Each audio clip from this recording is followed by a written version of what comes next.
Mumbai police sources are telling your channel that anti-corruption wing of the ICC had contacted Gurunath Mayappan in early April this year. In fact, our editor-in-chief Arnab Goswami is now joining us on the phone line with more details. Arnab, yes, what are you picking up? Yes, what I've heard is that what I've been told by some top police sources is that Gurunath Mayappan was contacted in early April by the anti-corruption wing of the International Cricket Council.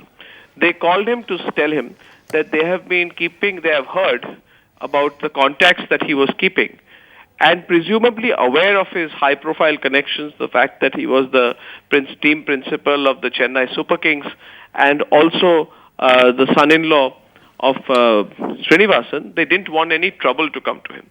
So they warned him, and they told him in specific terms, this is what I have been told, be careful of the company you keep.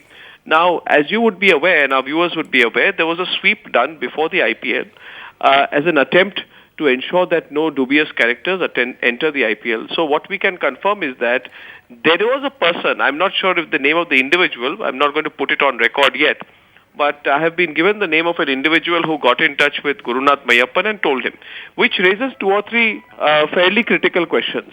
The first critical question which comes up is, why was he being informally told about such a thing?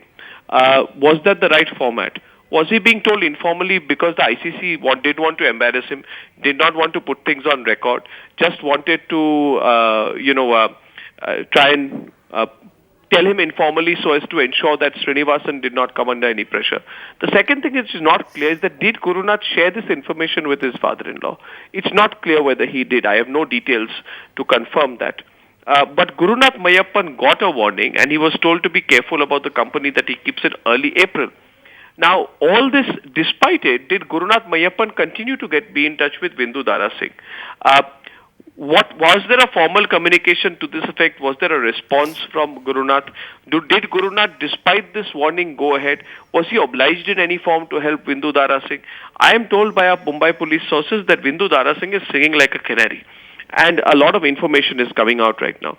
But as you would know, the entire premise of Srinivasan's argument has been that he did not know what his son-in-law was doing.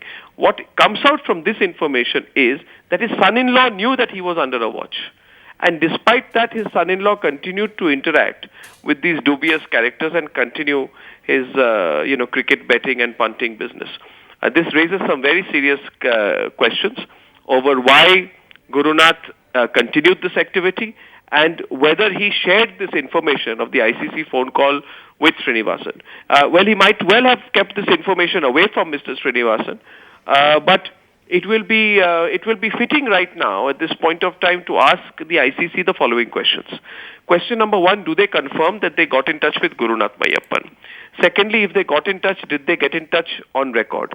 Or did they get in touch informally? Why did they get in touch informally if that in case was a special treatment that was given to this person, Gurunath Mayappan? And finally, if that was the case, why was a special treatment given to Gurunath Mayappan?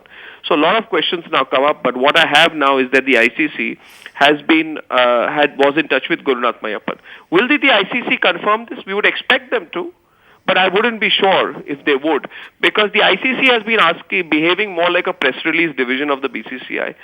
Whenever the BCCI issues a press release, after 1 hour, they come out with a press release saying they're very happy with what the BCCI is doing. I don't expect independent action from the ICC or a confirmation, but I can tell you, top sources have confirmed this warning did go out. In fact, Arnab, that brings me to my next question. One wonders if the ICC knew of these dubious activities, and if they had indeed informed Gurunath Mayappan informally, did they also take this up with the BCCI? That's the question we must ask the BCCI. And if they did not, then why was all this happening on an informal basis? What is this, if I may say, bhaichara or brotherly, fraternal spirit between the ICC and the BCCI? Are they too close for comfort? Does this closeness compromise, the functioning of the ICC itself?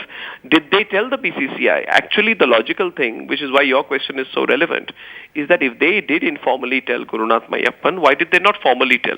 If formal communication can't go to Gurunath Mayappan, formal communication cannot go to a franchise principal. The formal communication has to go to the BCCI. Why did the ICC not do that? Now, we all know, and the whole world knows, Radhika, about the closeness between the ICC and the BCCI up to a point where the BCCI dictates terms to the ICC. As I would therefore like to underline, I don't think the ICC is an independent functioning body in that sense. And But your question is very, very relevant indeed. Well, I'm getting a little more information on this, and may I just continue this report in some time, because I have to take an important phone call with relation to this story. All right, Arnab, we will come back to you as more relevant details on this developing story